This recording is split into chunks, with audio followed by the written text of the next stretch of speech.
Welcome to Aphra's Artifacts, where we do some archaeology of our own and dig into the queer side of Star Wars. I'm your host, Alyssa Wong, and it's so great to have you here. Well, today we're talking about Saché and Yané's relationship. So 2 weeks ago, talked about Saché. Last week, talked about Yané, who I discovered I really resonate and connect with, which is awesome. And today we're talking about their relationship. So mostly this information can be found in Queen's Peril. Again, that book is a young adult novel written by E.K. Johnston that takes place before and during The Phantom Menace, showing what all is happening on Naboo. And then Queen's Shadow, there's a little snippet at the end that I'll go over with Queen's Shadow, also by E.K. Johnston, young adult novel, takes place as Padme is trying to figure out how to be a senator. So I'll explain in more detail when that part takes place when I get to it. So Saché and Yané have a very interesting relationship. They start out super rocky. Saché doesn't want to be anywhere near Yané. Remember, Saché's the youngest of the group. She is uncomfortable around Yané. She doesn't want to share a room with Yané. As the narrative says, Saché seemed to be avoiding Yané deliberately. Saché refused to share a room with Yané. She gave no reason and dug in her heels with a stubbornness no one had anticipated. Yané was inexplicably in agreement with Saché. It seemed intensely personal, in a way Padme didn't entirely understand. So, it's a little weird. When you first read it, you're like, okay, interesting. But then it turns out the reason they're so awkward with each other and don't want to be around each other, especially in Saché's case, she has feelings for Yané. She likes Yané, and she doesn't know how to express herself because the poor thing is still a baby. She's 12 years old. So she doesn't quite know how to deal with these feelings she's having, and she's just this little fledgling queer baby who's having feelings for another handmaiden. And turns out the feelings are mutual, which is awesome. So, another bit of narrative. The situation between Saché and Yané didn't change, nor did it become clearer what the situation actually was. They were friendly enough to each other, but Saché would not be left alone with the older girl. She refused to explain why, and Yané did not seem to take offense. Gentle teasing only made Saché uncomfortable and caused Yané to shut down. So eventually the others just gave up and accepted it as a personality quirk. So eventually, Saché does catch a cold from Yané, and they do have to share a room because they're the only two that are sick. And Saché says, I'm sorry, I'll move in with Yané. And so she gives into it. And that's the first time she is really left alone with the other girl. And they start to, after that kind of breaks the ice, they start to be a little more familiar with each other. So if you'll remember from Saché's video, before all the other handmaidens and Padme go to the concert, the neurotransmitter affection concert, Saché has a stomach ache, which turns out to be her first period, which is pretty cool. But Yané, there's this bit of narrative. Yané has this really tender moment with her. If your stomach still hurts in the morning, we'll call a med droid, Yané said, brushing her hair off her face. Saché didn't flinch away from her, which was new. Oh, I love it. Like this bit by bit, really minuscule little steps that they take to get closer and closer to each other. So when another example of that little minuscule thing, when Padme and crew leave Naboo to go to Coruscant, with Qui-Gon and Obi-Wan. It says, Yané took Saché's hand and walked over to stand with Bibble.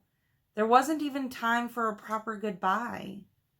So, remember, Yané and Saché were the only two handmaidens that stayed behind on Naboo while everyone else went to Coruscant.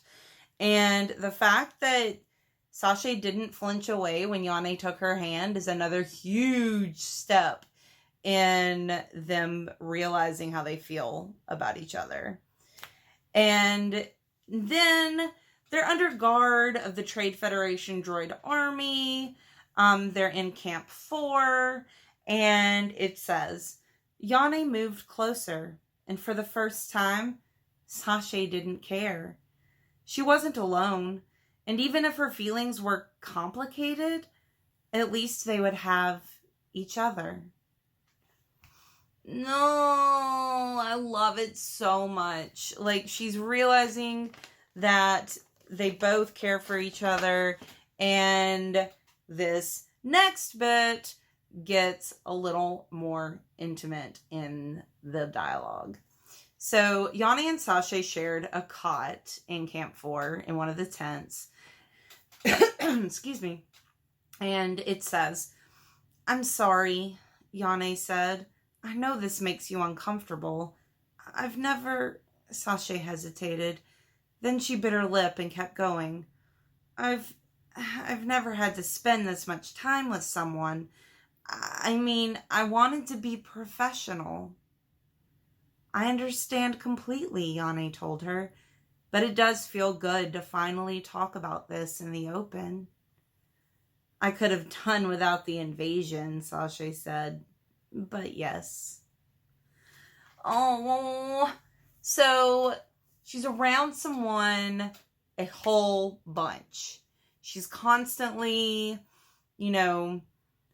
seeing this other person, and these feelings are growing, and she's with them all the time, but she knows she has a job to do. She wants to do her duty. She wants to be professional, but she's feeling feelings that she doesn't understand. And then, are you scared? Yané asked. You've barely said anything. There isn't really anything to say, Saché said. And yes, I am scared. I don't know what's happened to my family or my friends, and we still don't know if the Queen made it off the planet.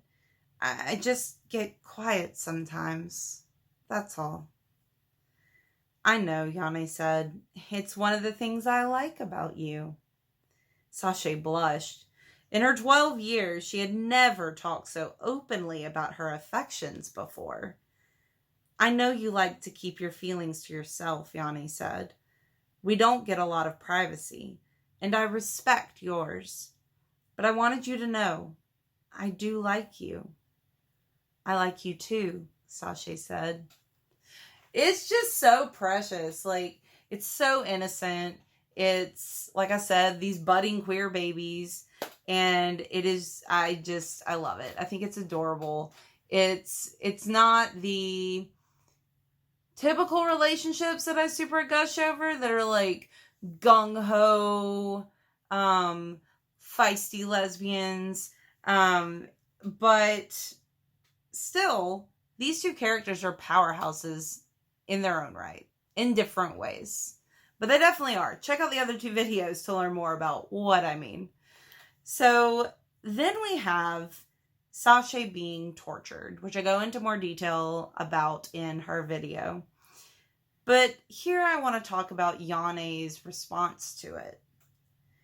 Yané is deeply, deeply affected by Saché's going through this torture courtesy of the droids. It actually helps her admit to herself how she really, really, truly feels about Saché. It says, Yané made a noise like a wounded Nuna. Yané didn't want Saché to be hurt by anything, ever, whether she was trained for it or not. Droids circulated through the camp, each set of 6 marching with measured gait as they made sure no one stepped out of line. The tension in the air was palpable. Yané felt it weighing down on her. It was the worst thing she'd ever felt. Saché needed help, and all she could do was wait and hope. Yané wanted to vomit, wanted to plug her ears, wanted to scream herself to block out the terrible noises. She did none of those things.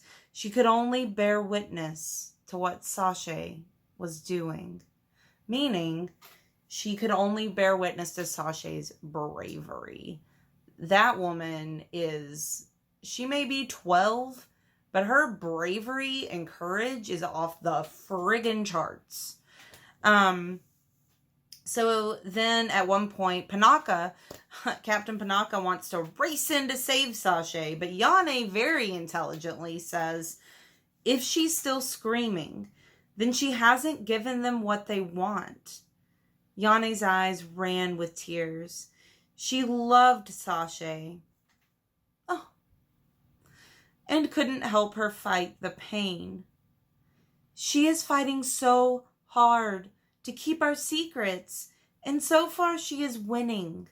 She knows all she has to do to make it stop is tell them what they want to know, and she is choosing not to do it. We will not unmake that decision for her. Man, I'm telling you, these handmaidens are some strong women. They may be young, but they are powerful. I've loved delving into these two characters in particularly this past couple weeks. It's just been so much fun. So that's pretty much it for Queen's Peril. And then in Queen's Shadow, we have a prologue at the beginning that is Padme and her handmaidens swimming in a river, just enjoying themselves with Panaka kind of nervous on the side. And it's pretty much the last day, I believe, of Padme being queen. And so Padme's transitioning into being a senator, and the handmaidens are kind of going back to their old lives. They're going back to their original life path. And so it says, the youngest handmaiden, Saché, wore a swimming suit cut in the same style as the rest of them. But where the others bared skin to the sun, she bared a large collection of mottled scars that wrapped around her arms, legs, and neck. Yané paddled next to her and ran her fingers through Saché's hair. So then you know they're a couple at this point. You know they're together. And then the friggin' narrative just brings it home. Says, Yané dreamed of a house full of children that Saché would also call home. Oh, I love it. It's so cute. I just love how E.K. Johnston created this background, this backstory, because Queen's Shadow came out first. So that prologue where they were together came first. Queen's Peril came next, and she fleshed out how they came to be in that relationship in such an incredibly interesting way. I just really, really love the way she did it. She made them nervous, awkward, queer babies instead of gung-ho, gay pride from the beginning. It was a very realistic budding feelings. And I get that. And I love that. I think it's really cool. We need a mixture of all of it. We need the gung-ho and we need the awkward nervous. We need all of it. And I love it. So I cannot wait to read Queen's Hope. I know there's going to be more queerness in it. And it's just going to be wonderful. I know it's been out for a little while. I'm just behind. But I will get to it soon. And I am super stoked. So please comment down below what you think about Yané and Saché. Sorry about that. And I'd love to hear what you think. So be sure to like the video, subscribe to the channel, follow me on Twitter at Alyssa Wong, and peruse my blog at thestarsreview.blogspot.com. May the Force be with you.